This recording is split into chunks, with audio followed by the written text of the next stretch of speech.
Hello, everyone. This is Tom Fox back again with Matt Kelly for another episode of the award winning Compliance Into the Weeds. We are recording this on Election Day 2024, and we thought perhaps something a little lighter might be a nice story that you could listen to the day after the election. Matt, as you, I think, just said, we have a pleasant, self contained story. Do you want to tell our listeners what that story is?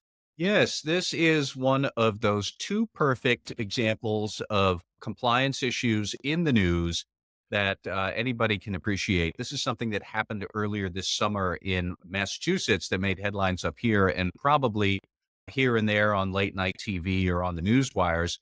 The story of one Danny Doherty, age 12, who this summer he decided he was going to set up a roadside stand selling homemade ice cream. His goal was to raise money for a hockey team for children with developmental disabilities.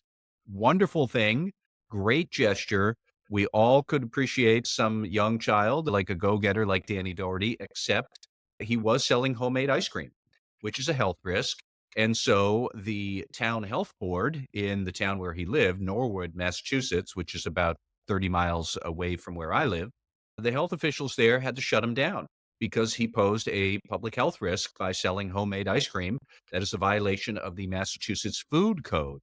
And that led to this whole big kerfluffle of aren't these bureaucratic meanies being so cruel to a 12-year-old who just wants to do something that is truly admirable and a good goal. But Tom, I thought there were a lot of important compliance lessons we can tease out there. And I do promise at the end of this, there will be a happy ending for what Danny was trying to do. But that was the story. Young go getter trying to raise money for a good cause gets shut down by town authorities who are concerned about the risks of his business activity. Matt, perhaps we should acknowledge that food is an inherently, particularly perishable food, is an inherently a high risk subject. So there does need to be some form of regulation. But is there a level of risk that can be managed in a way that is something other than simply shutting down a homemade ice cream stand? And how does that relate to how a compliance practitioner or one who is regulating think about these matters?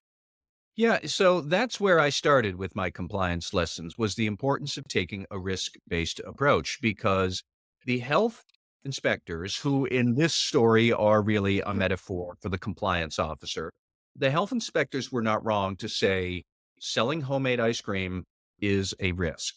You can have contamination of the dairy products therein, and therefore it becomes a risk of something like listeria.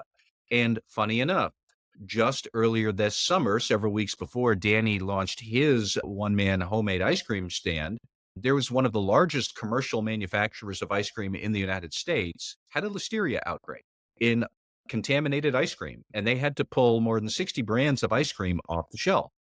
The health inspectors were taking a risk based approach. Listeria, which can be spread through improperly considered and managed dairy products, listeria is no joke. People die from listeria.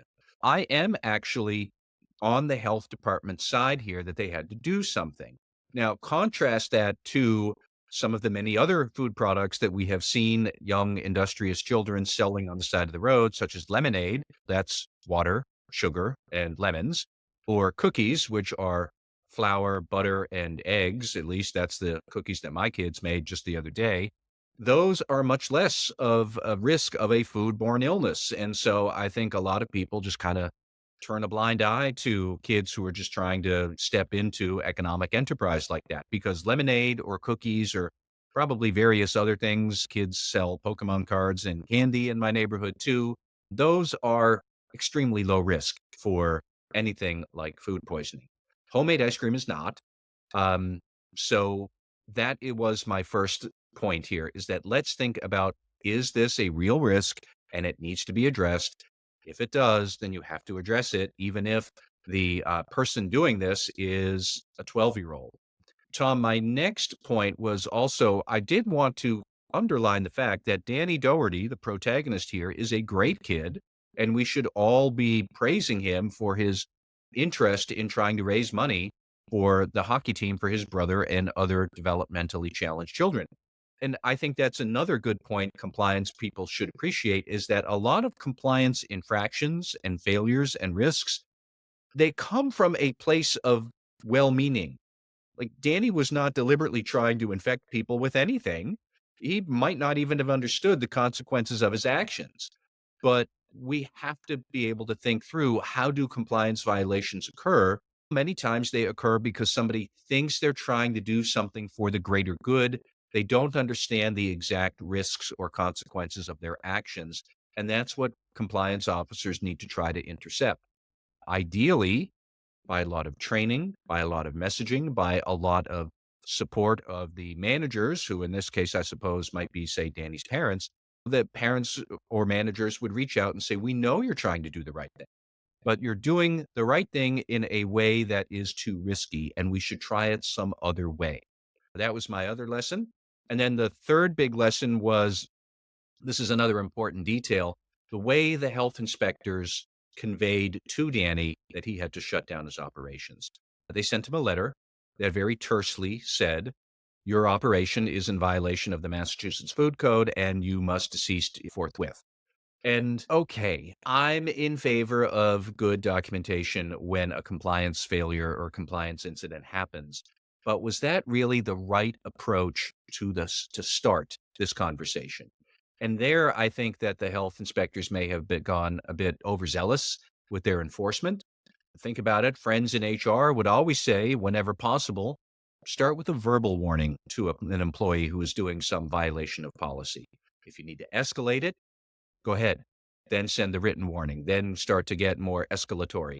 But did we need to open negotiations with the 12-year-old with the equivalent of a legal bazooka, of a cease and desist order? That struck me as overkill. Again, the third lesson is, how would compliance officers try to approach a compliance issue in a way that gets everybody to the right place without necessarily creating bad blood? Fun fact, when news of this story broke, a lot of people just jumped on the health department right away, and the heavy-handed nature and approach it took with Danny. And of course, they were calling the health inspectors the Department of No. That should sound familiar to a lot of listeners because the health inspectors lacked that deft touch. And that's another thing that compliance officers need to think through. What are our interpersonal skills? What is the best outreach here? Sure, for something extremely serious and urgent, I am all for playing the heavy, but I don't think this rose to that occasion. So that was the third lesson, and I'll stop there right now, Tom. But as you can see, the more you peel away the layers of this onion, this was really a rich resource, a learning opportunity for compliance officers here. And let me pick up on that last point because the Department of Justice, for instance, has talked about tailored training. They've talked about engaged communication. But this is something different. And this is a level of skill that I don't think we talk enough about in the compliance community, which is exactly what you have identified. How do we get that message across? Is there a way to say something along the lines of, yes, Mr. Frontline business person, is there a different way we can do this? Is there a way we can do this that mitigates the risk or at least manages the risk, yet brings it within the overall framework of our compliance program? And you're absolutely right. That seemed to be completely missing. And maybe that's just a soft skill of leadership. Maybe that's some other type of communication that compliance needs to work on. But a ham handed or ham fisted, I guess, approach, as was used here, certainly doesn't look good reputationally for the regulators, and it's bringing a very big hammer to a very slender, not even nail attack. Perhaps our compliance professionals could think about, how do you communicate that message that we've got to stop doing it this way, but is there a way, another way to do this? I really like that approach to think about risk, all of which was led to, I hate to say the word happy ending, but at least a solution that mitigated the risk and still allowed Danny to move forward towards his goal. And his goal was not to sell ice cream, it's to raise money for his hockey team.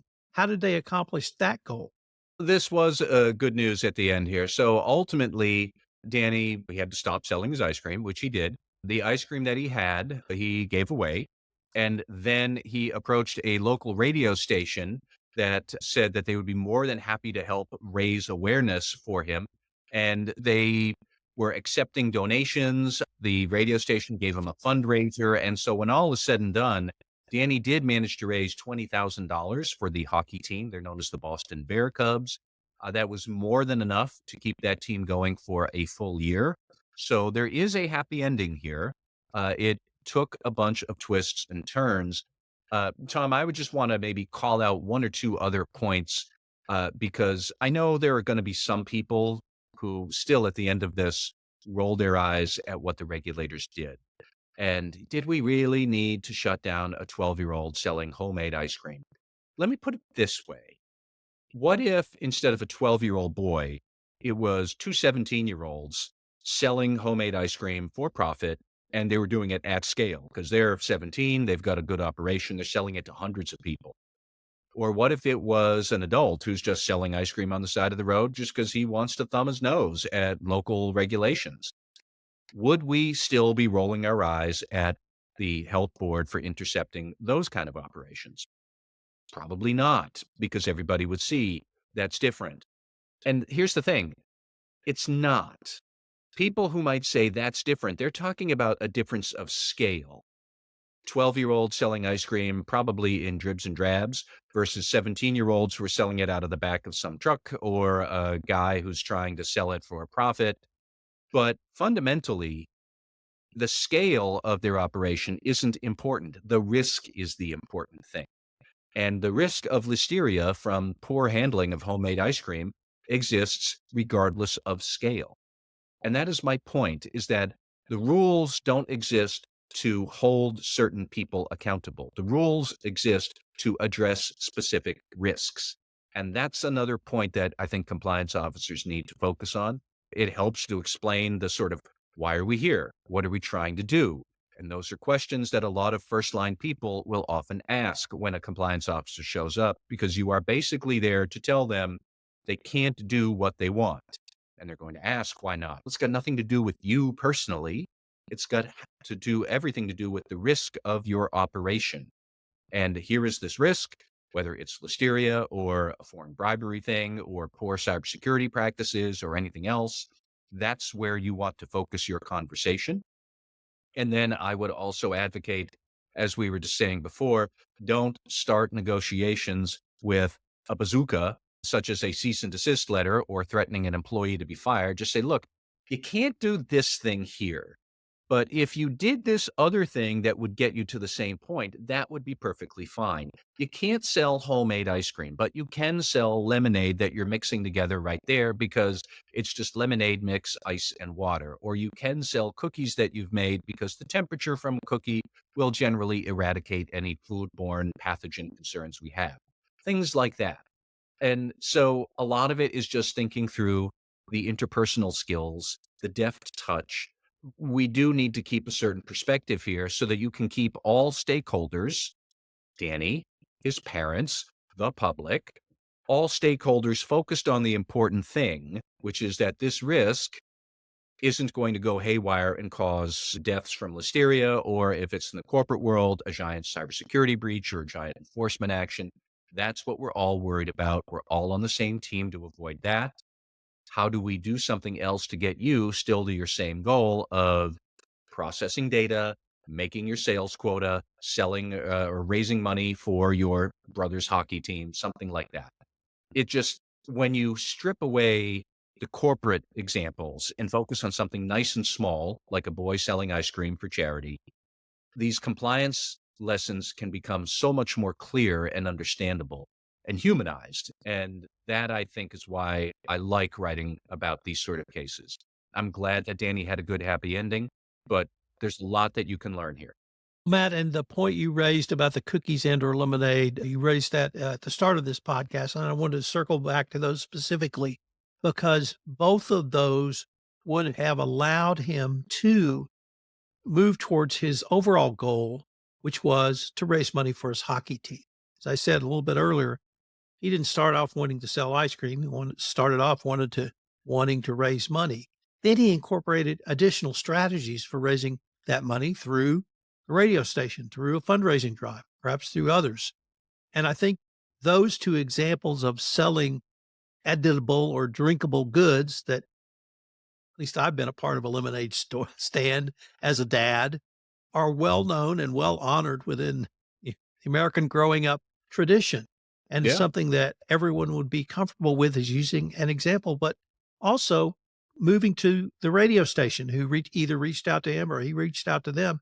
It shows that to get to his goal there, get to your goal in a corporation, there may be other avenues you haven't considered. So I thought that point of the lemonade stand, of the cookie sales, of the brownie sales, or a fundraiser, or something else perhaps, were excellent ways to think about not only managing the risk of listeria from ice cream that got contaminated, but actually mitigating that risk by taking it away and replacing it with something that was either no risk or a risk so low that it could be managed. So I thought that point was a great point as well. Yeah, it's funny, Tom, as you were talking there, I was thinking, really, is it technically possible to have some sort of foodborne illness through lemonade or cookies? Technically, yes. However, if we want to get nerdy about it, and this is compliance into the weeds, the residual risk or the inherent risk of foodborne illness through those things is so low as to that they don't need controls. That is not the case for homemade ice cream. The inherent risk of food poisoning through homemade ice cream is much higher. So you do need controls, which he hadn't implemented. So the regulator, the health department, swooped in and said, look, you can't do that. I wish that the regulators had more productive conversations, but they were not wrong in what they did. And as I said, when you can strip away and boil down some of these issues to something much more on the human scale, they become much more clear about how compliance officers can do their job better. So, yet another good reason that we should appreciate Danny Doherty and what he did is he gave us a lot to think about and talk about here in compliance world. Matt, till next week. Thank you, Tom.